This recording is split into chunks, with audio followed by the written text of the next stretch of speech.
Today I want to talk about behavior versus value and the disconnect to avoid.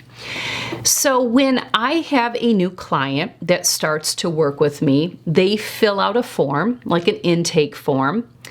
It's several pages long, and one of the questions on that form is how high of a priority or how much value do you place on your health? It is always the same answer. It is high. It is a high priority. I place a lot of value. It is always the same answer. But what I find out very soon in working with a client is that they're really not behaviorally complementing what they say they value, how much of a priority it is. I have a workshop on the Workshops and Replay tab where I talk about this, and I have some exercises that I walk you through during that workshop for you to do a self-assessment, to take the pulse on you to see if you really are being a person of your word, if you really are showing up by your actions in behavior with what you say you value. And it's a great exercise.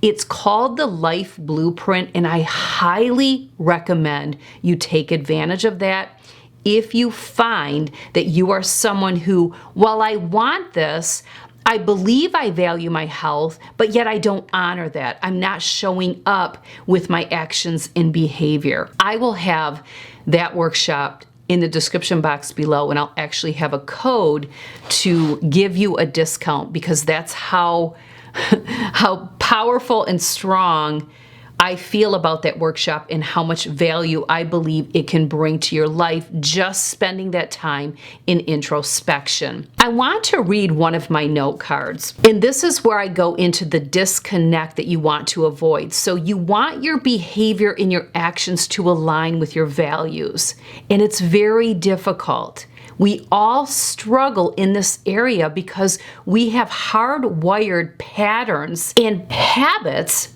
that we are just so programmed to do that they're almost on autopilot for us.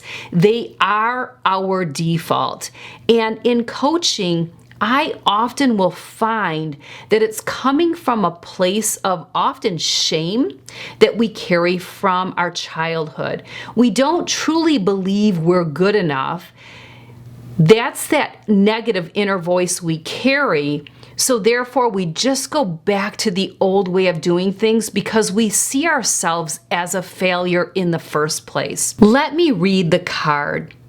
There's a way I want to live and a way I'm living. And if those are not in harmony, I start to feel bad. How many of you can relate to that?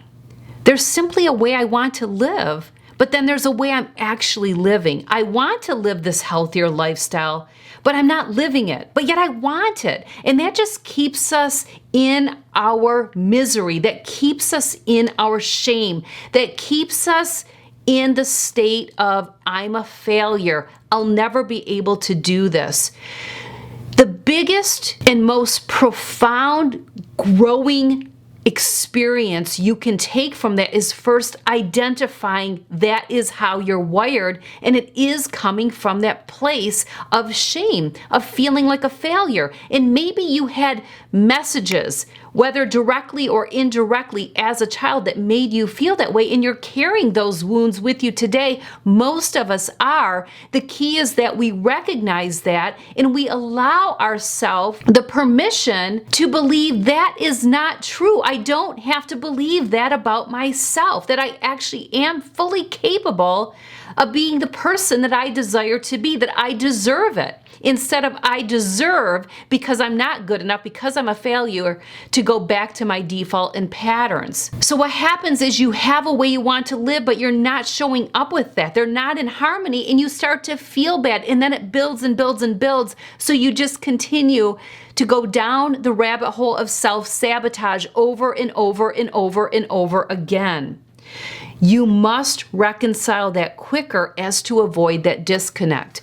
How do you reconcile it quicker? First, you have to be aware that that inner dialogue is going on in your mind, and you have to hush it. And it takes practice. This doesn't happen overnight. You have to say, that is a lie, and I don't need to believe that anymore. I believed that once, and I no longer need to believe that. I'm fully capable to make these decisions that align with what I say I value. How are you trying to get it both ways?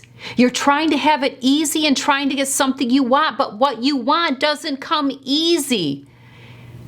Okay, it doesn't come easy, but you have to be aware of it, and that is step one.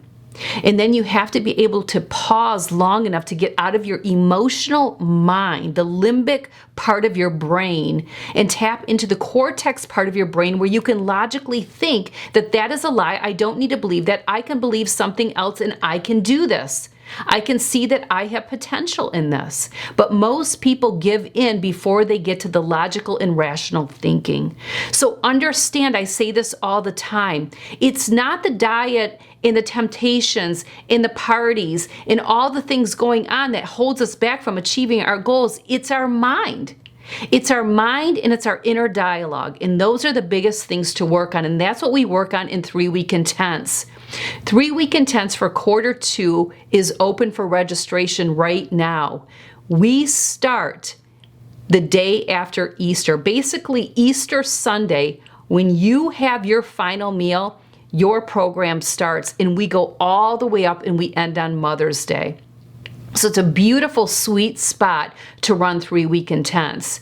In Q1 of 3-week intense, I posed quite a few questions, and I had a few people share that they were so thankful that they came on board for Q1 3-week intense. They've been wanting to for years, but they had fear that prevented them from joining, and they wish they would have joined sooner versus later. But they were so thankful they finally pulled the trigger, and they were like, all this fear kept me from joining this amazing, wonderful program.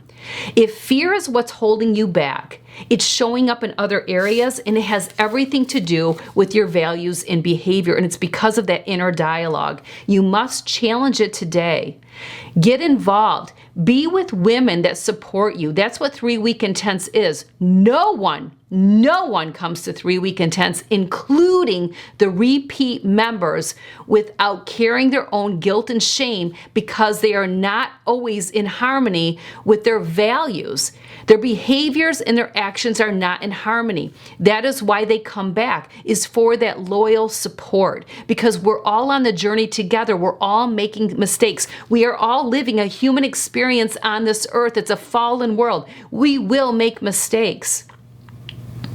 So don't let fear hold you back from that, from joining this wonderful and amazing program, and don't let fear hold you back from challenging yourself and challenging that inner voice. Get yourself in harmony so that what you value can align with exactly what it is that you want to do, and your behaviors and actions will show up in that.